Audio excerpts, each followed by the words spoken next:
regarding especially the congenital abnormalities of uterus, like how do they occur and how do we diagnose and how do we find out whether it is a normal uterus or a T-shaped uterus. Especially this topic I have prepared for today's class. Now I'll start with the normal, and I'll like to thank Dr. Vani sir to give me a golden opportunity to share my cases with all of you.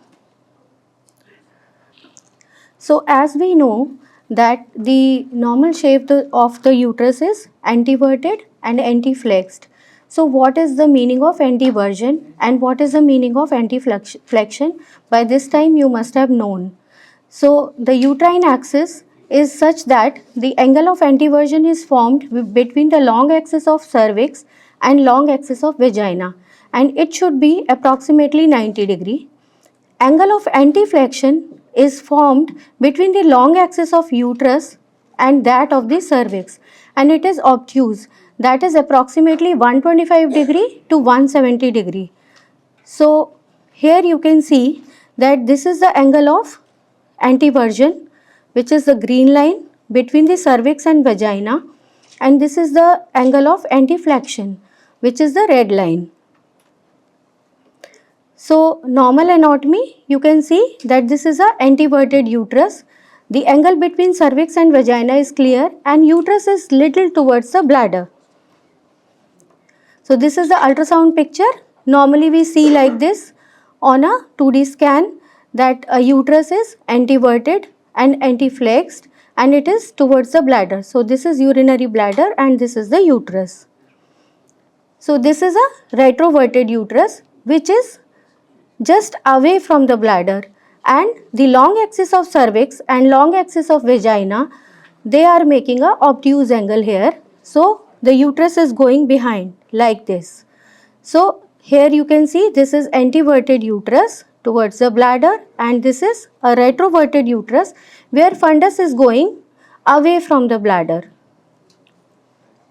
So now coming to the measurements of uterus, like how do we measure when we do a transabdominal scan? So we take a longitudinal section of the uterus, we measure its length from the fundus to the external os. We don't take a straight line, we take a trace, and we measure the height like this and we measure the width like this on a transverse section. So by this time you must be knowing that probe should be, like the pointer of the probe should be towards the mother's head, and the sagittal section of the uterus is taken, sagittal position of the probe is kept and the longitudinal section of the uterus is taken, and when you turn it to the 90 degree, then you can take the transverse position of the uterus. So these are the parts of uterus, you can see this is the fundus, then this is the isthmus, this is the body. This isthmus connects the uterus with the cervix. This is the cervix, and uterus consists of this myometrium and the endometrium. And anteriorly you can see the bladder, posteriorly you should see a rectosigmoid colon. These are the parts on a TVS scan when we take the transvaginal probe straight into the vaginal canal, and we put it at the level of cervix, and the pointer should be facing the ceiling of the room. So pointer is like this, and you are seeing the longitudinal section of the uterus. When you turn this pointer like this, then the uterus becomes transverse on a transvaginal scan. So now I have taken these measurements here, like from the fundus till the external os. So always you should try to get a longitudinal section of the uterus so that you should be able to see the fundus of the uterus as well as the external os in a single section. So then you should take a uterine trace from the fundus till the external os and measure the uterus, and then you should measure the height of the uterus like this. So these are the two dimensions, and the third dimension also I will show. Just see this sweep, like we are taking a sweep through the uterus. So I have put the probe like this, and you can see a nice endometrium in between. Also you can see the cervical canal with the endocervical glands on both sides.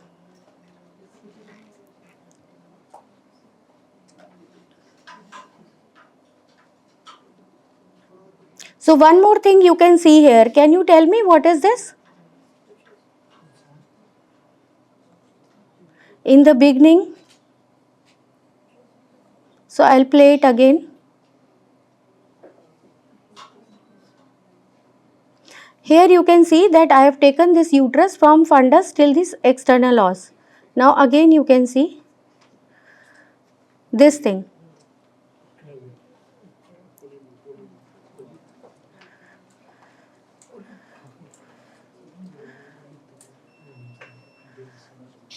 So I'll tell you later.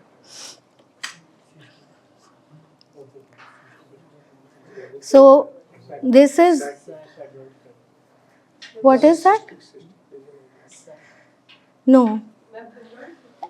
No. That was an Abothian cyst. Yes.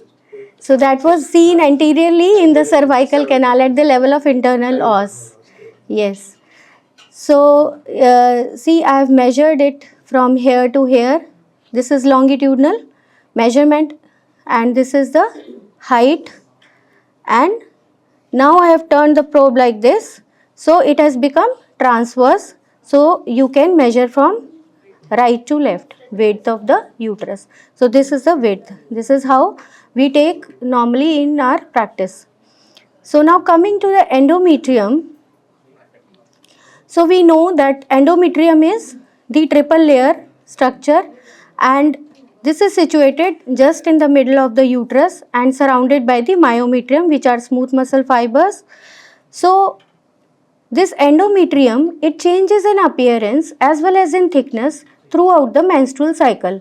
In the menstrual and early proliferative phase, that is day 5 to 6, it is bright, echogenic bright strip, and minimal fluid can be appreciated during the menstrual phase, and in late phase it becomes fluffy. As we know, it has 3 layers like basalis, then spongiosum, that is the middle layer, that is hypoechoic, and it should be hypoechoic than the myometrium. That is the good endometrium if you are seeing, and that is also called as a functional layer, because you can see it moving. In some scans you can see it moving. So this proliferative phase, you see a functional endometrium and multi-layered endometrium. So here you can see that this is day 5 endometrium. This is thin echogenic stripe, and this is around day 6 to day 7 to day 8. So it has started like increasing here, and at day 11 you can see a 3-layer endometrium here, you can see, and you have to measure this endometrium from the basalis, one basalis to another basalis. So this is the interface of these two basalis layers, and this outer this is hypoechoic region, which is also known as junctional zone. It should not be included in the measurement of endometrium. So two things while measuring the endometrium, we have to be careful that we should not measure the junctional zone, which is outside the endometrium, like here this zone, and also if there is fluid inside the endometrial cavity, we should not measure that fluid also. Then this is a secretory endometrium. Now coming to the secretory phase, in secretory phase it becomes thick and echogenic, and it is up to, like, it can go up to 16 millimeters. It becomes uniformly echogenic as the functional layer becomes edematous and isoechoic to the basal layer. There is through transmission and posterior acoustic enhancement in a good endometrium in secretory phase. That is the key point. Like in secretory phase, it will give a posterior acoustic enhancement. That much hyperechoic it will be. So this measurement I have told you that in this measurement, actually endocervical canal must be present. You should not measure the endometrium in transverse section in which only endometrium is seen. You should take a full longitudinal sweep and then only you should measure the endometrium. So in premenopausal patient, as I told you, during menstruation 2 to 4 mm, then early proliferative phase 5 to 7, late proliferative phase it is 11 mm, and secretory phase 7 to 16 mm. In postmenopausal patients, endometrial thickness is typically less than 5 millimeters and it should be smooth and homogeneous. So coming to the junctional zone, so as I told you, this hypoechoic area in the secretory phase, you can see it nicely actually. This hypoechoic area, which is also known as endomyometrial junction. This is a very important zone and it should be hypoechoic like this. This is a coronal view of the uterus, which is the third dimension of the uterus. And this junctional zone is actually the innermost layer of myometrium, and it is composed of the smooth muscle fibers which are parallel to the endometrium, and it increases in thickness with age to reach its peak at 41 to 50 years. The junctional zone, it slightly increases in thickness throughout the menstrual cycle, is thickest in early proliferative phase and thinnest in pre-ovulatory phase. It again increases in secretory phase in conception cycles but decreases further in non-conception cycles.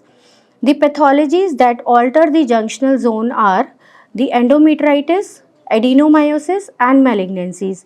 So the main functions of junctional zone are, like, it helps in the transport of sperms in conception cycles, like when the patient is about to conceive, it becomes thick and it gives the support to embryo. So in that way it is helping, and then it also helps in the shedding of endometrium.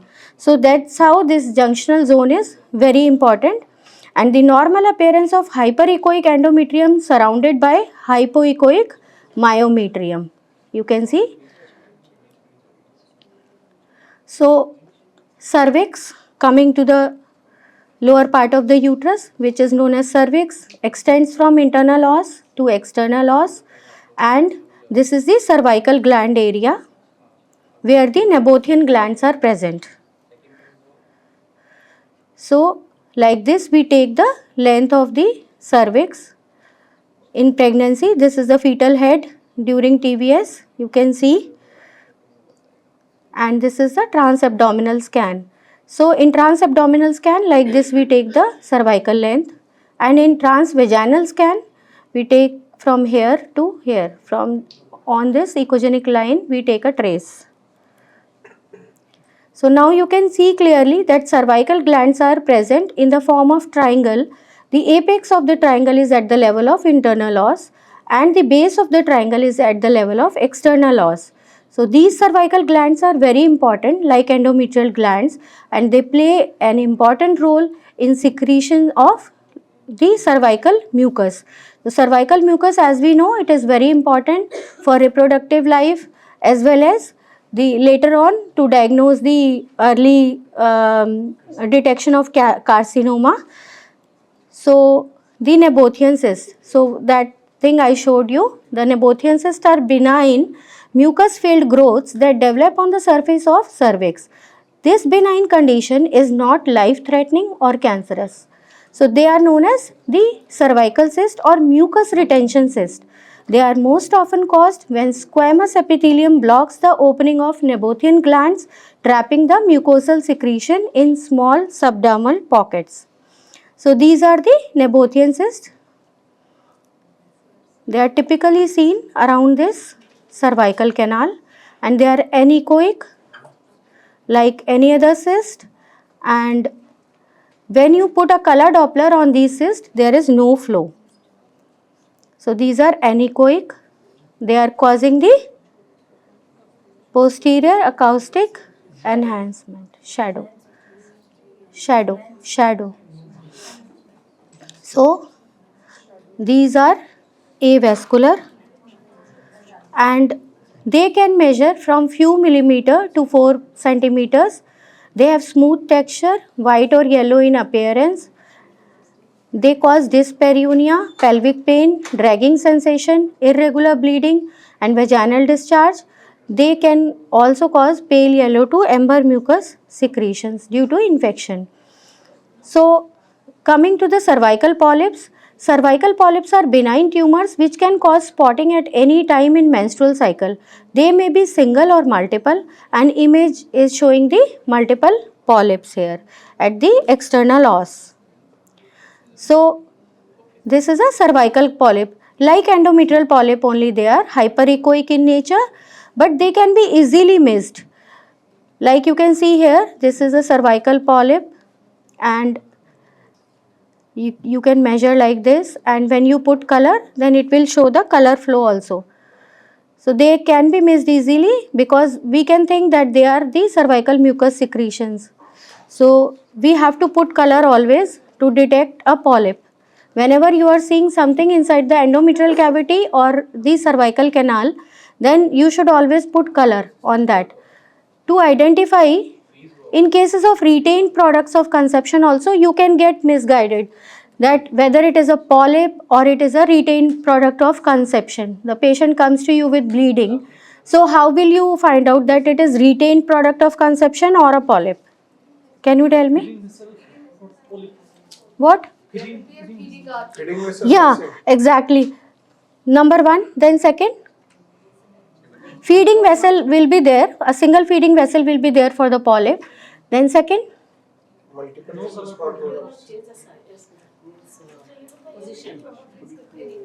like position is in cervical canal. Exactly. So you have to push little fluid or a saline in the cervical canal to delineate that polyp. So that will give a good idea. Then of course history of the patient. That patient was like her LMP was this and period was missed and then she had the bleeding. So you can always distinguish it from the retained products of conception. So this is the endometrial polyp. You can see nicely.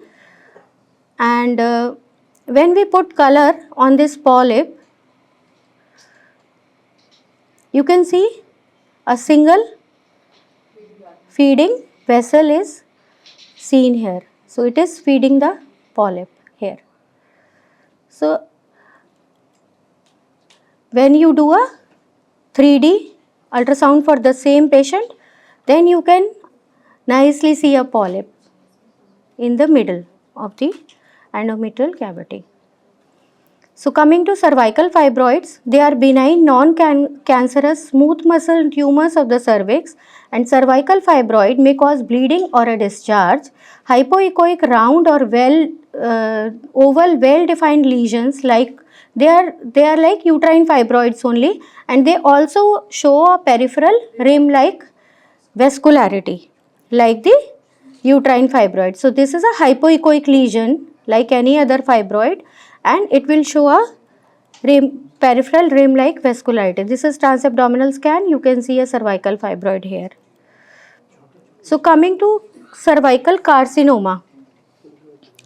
So as we know that if we are seeing the cervix and a cervical canal, so we should measure always the lips of this cervical canal. This is anterior lip towards bladder and this is a posterior lip. So these lips are actually equal in the width.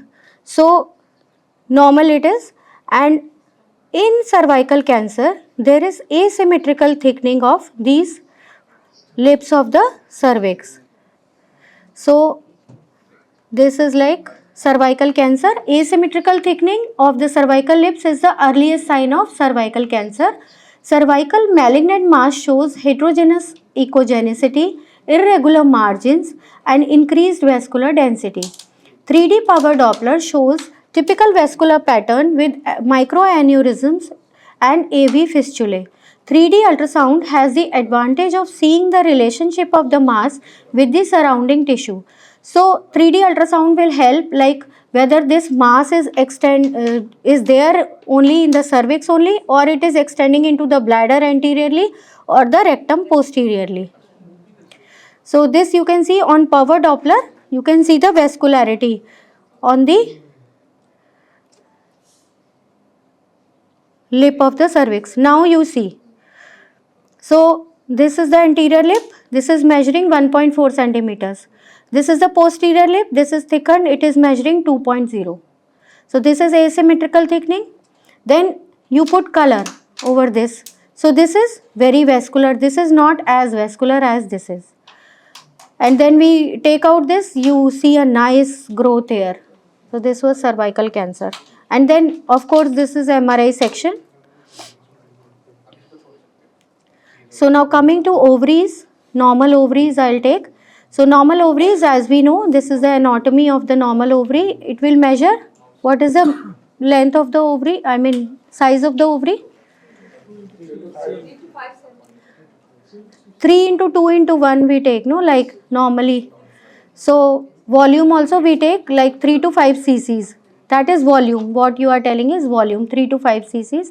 Otherwise, like at the most they will measure 5 into 3 into 2, but not normally. They measure always 3 into 2 into 1 in practice. So here we have taken only 2 dimensions, that is the length of the ovary. So how will you see the ovary practically?